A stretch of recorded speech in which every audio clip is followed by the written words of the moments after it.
الحمد لله رب العالمين والصلاة والسلام على أشرف المرسلين وعلى آله وصحبه أجمعين وبعد. لقد كان لكم في رسول الله أسوة حسنة وقال تعالى اقترب للناس حسابهم وهم في غفلة معرضون. صدق اللہ العظیم. سامعین و ناظرین، زمانے کے دن ایام میں اور سال کے مہینوں میں سے جس مہینے سے ہم گزر رہے ہیں وہ شہر شعبان المعظم ہے. میں سمجھتا ہوں کہ یہ مہینہ خواب غفلت سے جگانے کے لیے اور مغفلین کو فکر لگانے کے لیے بہترین زمانہ ہے. یہ سمجھنے کی بات ہے. پھر جو آیت میں نے 2 آیتیں پڑھی ہیں اس کے اندر پہلی آیت میں یہ مضمون بیان ہوا کہ ہم امت مسلمہ اور قیامت تک کے تمام انسان ان کے لیے ان کی زندگی میں جو ہستی نمونہ ہے وہ جناب محمد رسول اللہ کی ہے. تو ہمیں اس اعتبار سے اس زمانے میں جناب رسول اللہ کی سیرت کو بھی دیکھنا ہے. پھر یہ بھی یاد رکھیں، اور اکثر میں یہ کہا کرتا ہوں کہ اللہ تعالیٰ کا احسان ہے کہ صرف ایک ہستی کی سیرت کی پیروی کا اس نے حکم ہمیں دیا، اور وہ اس عظیم الشان ہستی کہ جس کی سیرت کو محفوظ کرنے کے لیے اس کی بیرونی زندگی میں سینکڑوں نہیں ہزاروں صحابہ کرام تھے جو ایک ایک پل، ایک ایک لمحہ اور آپ کی سیرت کے ہر پہلو کو جو انسانوں میں گزرتی تھی اس کو محفوظ کرنے والے تھے. اور اسی طرح جناب رسول اللہ کی عائلی زندگی، گھریلو زندگی، اس کو محفوظ کرنے کے لیے امہات المومنین کی ایک کثیر تعداد جو 11 تک پہنچتی ہیں اور ایک وقت میں 7 تک پہنچ کر وہ ہمیشہ حاضر رہتی، اس سیرت کے اس پہلو کو نقل کرنے کے لیے جو سوائے زوجہ محترمہ کے کوئی نقل نہیں کر سکتا. تو یہ کتنا بڑا احسان ہے اے امت اسلام آپ پہ کہ جو ذات قدوہ ہے، نمونہ ہے، اس کی سیرت طلوع آفتاب چڑھے ہوئے سورج سے بھی زیادہ عیاں ہے ہمارے لیے. تو اب ہمیں یہ بھی دیکھنا ہے کہ اس مہینے میں رسول اللہ کی فکر، سوچ، اعمال کیا تھے.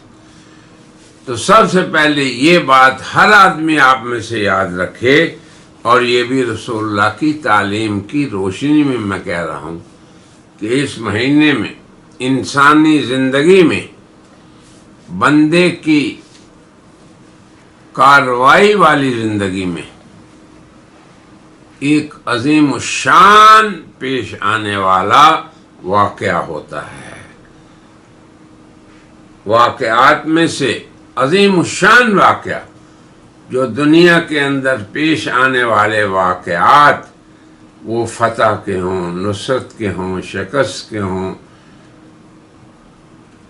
جس قسم کے بھی ہوں. آپ زندگی میں مزدور ہیں اور آپ کی زندگی میں واقعات پیش آتے ہیں. طالب علم ہیں، تاجر ہیں، آپ قائد ہیں، سیاستدان ہیں، پارلیمنٹ میں ہیں، حکومت میں ہیں، یا آپ قوم کے اور معاشرے کی کسی شعبے میں بیٹھے ہوئے ہیں. ان سب حادثات سے بڑا حادثہ، ان سب واقعات سے بڑا واقعہ جو اس مہینے میں پیش آتا ہے وہ ہے ہمارے اعمال کی سالانہ کارروائی. ہمارے رب احکم الحاکمین اس کے سامنے پیش ہوتی ہے. یہ وہ چیز ہے جو غافل انسان کی فکر کو بیدار کر دیتی ہے. آپ سوچیں کہ آپ کو یہ پتہ ہو کہ فلاں دن میری سالانہ کارروائی کی پیشی کا دن ہے. میں ایک آفیسر ہوں، میں ایک ٹرینی ہوں، ٹرینر کر رہا ہوں، میں ایک اسٹوڈنٹ ہوں، میں ایک مدرس ہوں، کچھ بھی ہوں، مگر پورے سال کی کارروائی فلاں دن پیش ہوگی تو کتنی تیاری کریں گے آپ؟ یہ ہے خواب غفلت سے جگانے والی بات. تو یہ ماہ شعبان غافلوں کو غفلت سے جگانے کا پیغام اپنے ساتھ لے کر ہم میں داخل ہوا ہے. اور جناب رسول اللہ صلی اللہ علیہ وسلم اس کی خبر دینے والے ہیں. جب حضور سے پوچھا گیا کہ یا رسول اللہ آپ اس ماہ مبارک میں اتنے روزے رکھتے ہیں جو کسی دیگر مہینے میں نہیں رکھتے، یعنی آپ کی کثرت عبادت و ریاضت اور مشقت کیوں بڑھ جاتی ہے؟ تو آپ نے فرمایا اس لیے کہ میرے اعمال میرے رب کے سامنے پیش ہوں تو میں حالت عبادت میں روزے میں ہوں. کبھی آپ نے سوچا ہے وہ رسول اللہ جو مغفور لہو ہیں، معصوم ہیں، جن کی زندگی میں گناہ کا شائبہ نہیں، وہ اس قدر فکر مند کس بات سے کہ میرے رب کے سامنے میرے اعمال کے پیش ہونے کا یہ مہینہ ہے؟ کبھی ہم نے سوچا ہے؟ رجب بھی غفلت سے گزر گیا، اب شعبان بھی غفلت سے گزر رہا ہے. میرے پیارے برادران اسلام، اس چیز کو آپ نے یاد رکھنا ہے. کیا کہ اس مہینے میں سالانہ ہماری کارروائی پیش ہوگی، اور ہمارے رسول اکرم صلی اللہ علیہ وسلم جو معصوم تھے وہ اس قدر فکر مند تھے. اور حضرات صحابہ کی بھی فکر مند زندگی تھی. اس مہینے میں جسے کہ قرآ کا مہینہ وہ کہتے، ہر آدمی قرآن کی تلاوت میں لگ جاتا، ہر آدمی دعا، استغفار، اور حضرات صحابہ کی زندگیوں کے اگر واقعات شعبان کے، ماہ شعبان کے، انشاءاللہ میں کچھ ابھی آپ کے سامنے بھی پیش کروں گا کہ حضرات صحابہ کو کیا فکر رہتی تھی. تو روزے کو کثرت سے رکھنا، الاکثار من الصیام فی شعبان، یہ جناب رسول اللہ کی پہلا عمل ہے جو ہمیں اپنانا ہے. شعبان میں کثرت سے روزے رکھنا. پھر اسی شعبان میں رمضان کے لیے استعداد، استقبال، اور اپنے آپ کو عادی بنانا. کس کا؟ رمضان کی عبادت کا، اور وہ شہر رمضان ہے. اور آگے سنیے وہ حدیث اور اس کے الفاظ. کان النبی صلی اللہ علیہ وسلم یکثر، اللہ اکبر، فی شعبان من الصیام، بہت روزے رکھتے. پھر فرمایا ذالک شہر یغفل الناس عنہ، بہت لوگ غفلت میں اس کو گزارتے ہیں. ہم خود دیکھ لیں اپنی زندگی میں کون سا وہ مہینہ ہے. فرمایا بین رجب و رمضان. میرے برادران یاد بھی رکھیں آپ کہ رجب جب آتا ہے پھر شعبان آتا ہے پھر رمضان. اب آپ خود دیکھ لیں کہ رسول اللہ کا بیان کیسا عجیب ہے. فرمایا رجب اور رمضان کے درمیان، رجب حرمت والا مہینہ اور رمضان رحمت، بخشش اور جہنم سے آزادی کا مہینہ. ان دو مہینوں کے درمیان ایک مہینہ ہے اور وہ ہے شہر شعبان، رسول اللہ کا مہینہ جسے عام لوگ کہتے ہیں. تو آپ اس میں کیوں کثرت سے روزے رکھتے؟ تو آپ نے فرمایا وَهُوَ شَهْرٌ تُرْفَعُ فِيهِ الْأَعْمَالُ إِلَىٰ رَبِّ الْعَالَمِينَ. یہ وہ عظیم واقعہ ہے، یہ وہ عظیم الشان حدث ہے، یہ وہ عظیم الشان فکر مند کرنے والا تصور ہے. کیا کہ اس میں اعمال رب العالمین کے سامنے پیش ہو.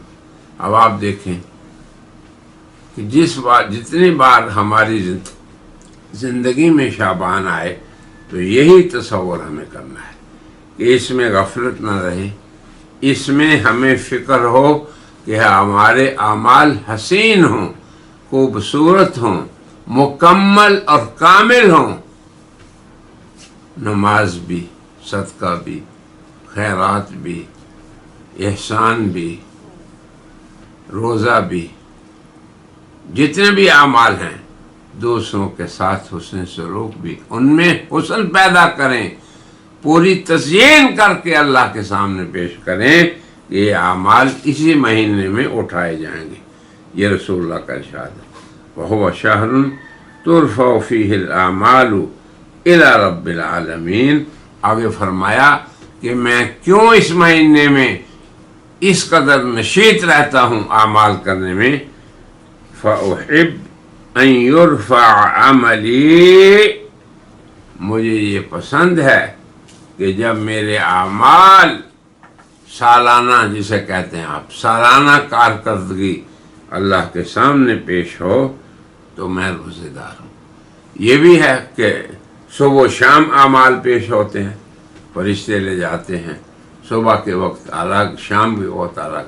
اور ایک تصور یہ شعبان میں آپ کو رکھنا ہے، وہ ہے سالانہ کارکردگی پیش ہونے کا مہینہ۔